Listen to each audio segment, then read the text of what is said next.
We are about to tell you a story so disturbing that when you hear it, you will question how well you know the people around you.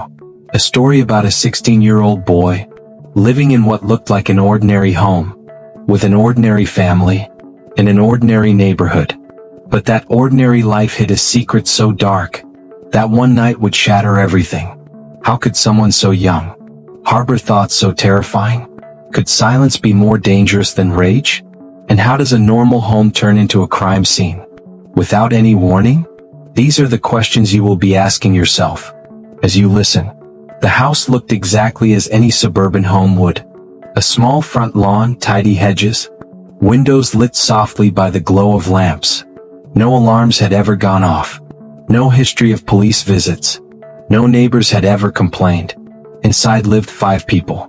2 parents trying to guide their children. 2 younger siblings trusting completely.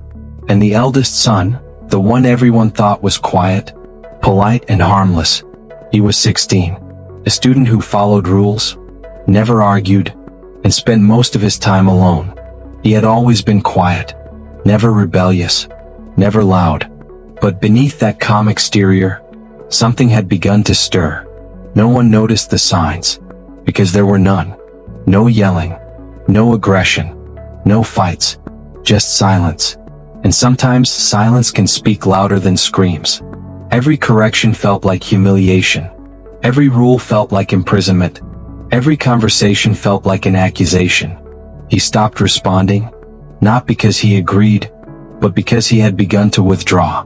And withdrawal can be the beginning of something far worse than any fight could ever reveal. Late at night he would sit alone in his room, the house asleep, lights dimmed, and the world outside moving unaware. He replayed memories of arguments, replayed moments where he felt powerless, and slowly resentment began to grow. It was quiet at first, subtle, almost imperceptible, but it became a pattern. And patterns grow into decisions. Decisions grow into actions. And sometimes, actions become irreversible. At dinner he barely spoke. His nods were polite. His answers brief. No emotion. Inside, however, his mind was racing. He imagined scenarios, rehearsed conversations, considered outcomes. The family he had trusted, the home he had grown up in, slowly transformed in his mind into obstacles. Obstacles he believed could only be removed through one final, decisive action. He didn't panic. He didn't hesitate. He calculated. Every step, every sound, every pause had been thought through. The house was quiet. The family slept. The night waited, as he prepared himself for what he believed was inevitable. The difference between thought and action is often just a breath. And that night he took it. By the time morning came, the neighborhood seemed unchanged. Birds chirped. Cars passed by. Life went on. Inside the house, however, everything had ended. And the boy was still there. Calm, silent, breathing. A 16-year-old standing amidst consequences he could never undo. The first sound that broke the night's silence was not a scream, not a crash, not the barking of a neighbor's dog. It was a subtle vibration. A phone lying on a table, glowing softly in the dark. He stood there calm, unshaken, observing the quiet of the house as if it belonged to someone else. For a long moment he didn't move. Then deliberately he picked up the phone. His hands were steady, his breathing measured. That was the most terrifying part, the absence of panic. He knew exactly what to say, how a scared teenager would sound, how a trembling voice could mask the truth, how hesitation could hide intention. When he finally spoke, his voice was perfect, polite, measured, terrified but believable. I can't wake them, he said softly. I'm scared. I don't know what to do. The operator on the other end believed every word.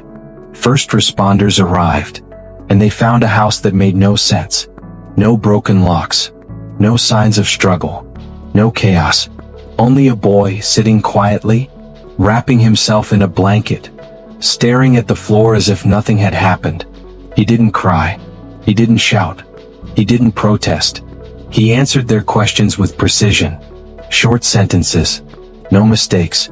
A child who seemed scared. A child who seemed innocent. A child who seemed ordinary. The officers scoured the house, room by room, door by door, every lock intact, every window closed, every sound accounted for. Yet something felt off. Too quiet, too methodical, because when a crime is that calculated, silence is its loudest witness. He knew what they expected. Confusion. Fear. So he gave them exactly that. Short answers. Shaken voice. Timely pauses. Everything rehearsed. Everything precise. And no one could see what he was truly thinking. That he had already won. Hours passed. Investigators returned again and again. They checked timelines.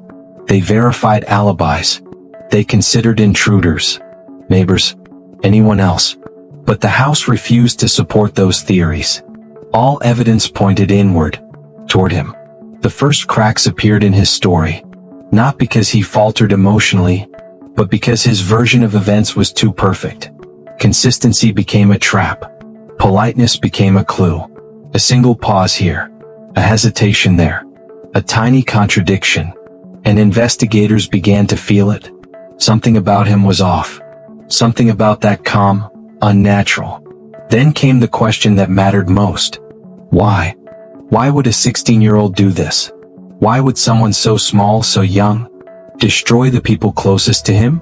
And in that moment, his calm expression faltered slightly. Not out of guilt, not out of fear, but relief. As if he had been carrying something for so long, that finally admitting it was a weight lifted from his mind. And yet the boy said nothing more. Just enough to be heard. Just enough to seem innocent. Just enough to make the investigators question everything they thought they knew. Because when the truth is quiet, even trained eyes can be deceived. And in that quiet, he remained in control. The house, the evidence, the perception of innocence, all perfectly orchestrated. The night had ended, but the story was only beginning. The investigation moved slowly, because nothing about this case made sense. Officers retraced every step. Neighbors were interviewed. The timeline was reconstructed. But every detail seemed to point to the boy. And yet they hesitated. How could a 16-year-old be capable of such calculated horror? Inside the interrogation room, he sat perfectly still. Hands folded. Eyes calm. Breathing even. Every question they asked, he answered calmly. Polite. Measured. Yet beneath that controlled exterior, something more dangerous was hiding. A mind observing, analyzing, calculating their every move. Detectives began to notice the inconsistencies. Tiny things, almost unnoticeable. The way he described the events. The sequence of sounds he claimed to have heard. The pauses that didn't make sense. Each small detail added up. Each tiny crack in his story was a piece of a puzzle that didn't belong to a child. The more they questioned, the more his calm demeanor unnerved them. Not because he was guilty, because he was too controlled. No tears, no fear, no hesitation, just observation. And then came the most chilling moment. He corrected them, not out of arrogance, not to lie, but to guide the story, to protect the version of events he wanted to be believed. Back at the house, forensic teams worked meticulously. Every fingerprint, every fiber, every trace of evidence was collected and analyzed. And still there was no sign of struggle, no marks of resistance, no chaos. The house was exactly as he left it. It was as if the crime had been committed by a ghost. Psychologists called in to analyze him were puzzled. He exhibited no panic, no remorse, no anxiety. He spoke about the events, as though narrating a story he had read somewhere. Detached, clinical, unemotional. And yet every answer he gave added more weight to the suspicion that he had done exactly what the evidence suggested. Investigators began to realize that this was not just a crime of opportunity, it was a crime of calculation. Every action planned, every step measured, every potential witness accounted for, and the boy had executed it flawlessly. By now, the quiet demeanor that had fooled the operators neighbors and family, was becoming the central focus. A mind that could commit violence, without panic, without error, without hesitation. How could anyone comprehend such control? And yet, that same mind continued to speak softly, politely, obeying every instruction, never breaking character. Every hour that passed added pressure on the investigators. They were staring at evidence pointing directly at a child, yet their instincts screamed that this should be impossible. How could someone so young plan and execute something so meticulous? And why did he do it at all? Those questions had no easy answers. But in the silent observation of his calm face, they realized a terrifying truth.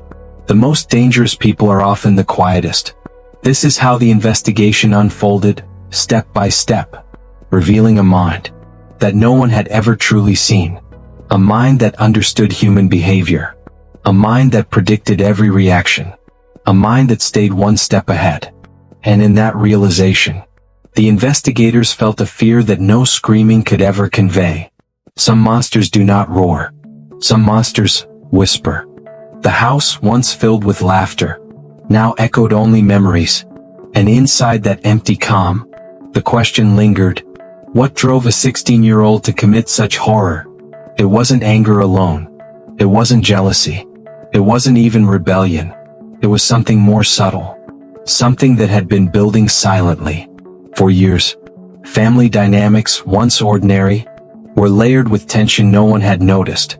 A father obsessed with control. A mother buried in her own world. Younger siblings unaware of the storm brewing nearby. He watched them all. Every gesture. Every word. Every reaction. And over time, their actions were no longer his family, they became his puzzle. A puzzle he could manipulate, control, and ultimately dismantle. He had always been smart. Too smart to be noticed. Too careful to be caught. Each boundary set by his parents felt like a chain he had to break. Each restriction was a silent challenge, a mental exercise. And over the months, that silent challenge grew darker. Psychologists later would analyze him and call it the perfect storm. A teenager with intelligence, with obsession, with suppressed anger, and no outlet. No one knew he was planning. No one suspected. Because he smiled. Because he nodded. Because he pretended to obey. And that disguise, that ordinary, polite exterior, was the most frightening part of all. He studied his family quietly. The way his father slept. The way his mother locked the kitchen door. The way his siblings played in the living room. Every habit. Every weakness. Every predictable movement. All catalogued. All remembered. All ready to be used. When he decided the time had come, he did not act impulsively. There were no signs of hesitation. No last-minute remorse. No panic. Every movement was calculated. Every step measured. Every sound considered. Because in his mind, chaos was a tool, and control was power. What makes this even more terrifying is how normal he seemed to the outside world. Teachers praised his grades. Neighbors admired his politeness. Family members trusted him. And that trust was exactly what he needed. He didn't see his family as people in the final hours. They were obstacles. Obstacles to freedom. Obstacles to control. Obstacles to silence. And once obstacles are no longer human, removing them starts to feel logical. That night, as the house slept, he walked silently from room to room. The air was still. The floors creaked softly. The walls bore witness to everything. And he moved without fear, without hesitation, without emotion. The morning sun would rise on a house forever changed. And in that silent aftermath, he would remain untouched by panic, untouched by chaos, untouched by remorse. Because when a mind is this controlled, calmness can be the most terrifying mask of all. This is not a story of impulsive violence. This is a story of planning, of observation, of understanding human behavior better than anyone else in the room. And in that understanding, he found the perfect opportunity. The quiet intensity of the night, the careful study of patterns, the mental rehearsal of every step, all led to one undeniable truth. The most dangerous acts are committed not in rage, but in silence. By the time the night had passed, the house was silent. Not a single sound betrayed what had occurred. The street outside remained oblivious. Cars passed. Birds chirped. Life continued, completely unaware of the horror inside. And in that silence he remained, calm, present, observing. When the authorities finally pieced together the events, they were shocked. Every movement, every detail, every calculated decision was exactly as he had imagined. There were no mistakes, no impulsive errors, no chaos. It was precision, cold, methodical, and horrifying. Detectives retraced the night, trying to understand how a 16-year-old could orchestrate something so deliberate. They looked at the physical evidence, the lack of struggle, the absence of forced entry. They examined the timeline, checked witnesses, interviews after interviews, and slowly they realized he had thought of everything. Psychologists were brought in. They analyzed his behavior, his calm demeanor, his silence, the way he described events. They noted something terrifying. This was not a child acting out of impulse. This was a mind studying humans, studying reactions, studying patterns, and acting with calculated efficiency. Even his emotions were managed. He showed enough fear to be believable, enough distress to pass for innocence. But underneath, he felt nothing resembling regret. He had mastered the art of control. Control of the environment, control of perception, control of fear. And that control made him almost untouchable. The aftermath was unimaginable. Neighbors whispered. Family friends struggled to comprehend. The parents' closest relatives were left shocked, unable to imagine how something like this could happen. Questions multiplied. How could this boy hide such thoughts for so long? How could he act with such calm precision? How could no one see the signs? The investigation revealed that the house, once ordinary, had become a carefully studied environment. Every habit, every schedule, every small action of his family had been memorized, and every vulnerability exploited. It was a chilling reminder that appearances can deceive. When asked why he did it, his answers were minimal. He spoke like a scholar analyzing a problem. Detached, objective, clinical. No remorse, no panic, no emotion, just observation. And that observation revealed more horror than anyone had imagined. A mind capable of orchestrating death, without chaos, without sound, without hesitation. The media would later call it unbelievable. Headlines screamed about the teenage monster. Neighbors shook their heads in disbelief. Experts debated the psychology behind it. But the truth remained. He had planned, studied, and executed it with a precision that terrified even seasoned professionals. By the time the sun rose fully, he was still there, breathing, alive, unbroken. And in that quiet presence, he had completed what he had intended. The house was forever changed. The lives of those inside erased. And the world outside still unaware of the horror that had occurred. Behind ordinary doors. This story is not just about crime.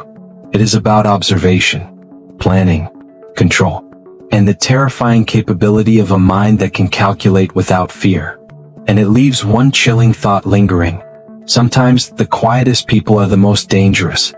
The investigation concluded, but the questions never truly ended. How could a 16-year-old execute such horror with calm precision? How could silence hide something so violent? How could innocence be a mask for something monstrous? Experts examined every detail. The patterns in his behavior, the meticulous study of his family, the rehearsed story he told authorities. Every action pointed to the same terrifying truth. This was not impulsive. This was not accidental. This was calculated. As news spread, the world reacted with disbelief. Neighbors whispered. Teachers shook their heads. The media ran endless headlines. Yet, one fact remained undeniable. A child had committed the unthinkable. A mind had mastered control, fear, and perception better than anyone around him. Psychologists called it a perfect storm. A young mind, intelligent beyond his years, emotionally detached, and patient. The kind of patience that allowed planning for months, studying reactions, and executing a crime without panic. Even today, the house stands as a silent witness. Rooms that once held laughter now hold memories of fear and calculation. Walls that once offered comfort now echo with chilling realization. What happened here could happen anywhere. Anywhere silence is mistaken for safety. The boy, now a case study, remains a reminder of human complexity. Not every evil shouts. Not every danger is visible. Sometimes the most calculated horrors are hidden behind calm, polite faces. The world learned a lesson that cannot be erased. Trust your instincts, observe patterns, and understand that sometimes monsters do not roar. They whisper, they calculate, they wait, and when they act, nothing can stop the inevitability of the silence they create. This is the story of a quiet house, a calculated mind, and the tragic consequences when observation becomes obsession and innocence becomes a mask for horror. It leaves us with one chilling thought. In the ordinary lives around us, sometimes the most dangerous truths are hidden behind the quietest faces.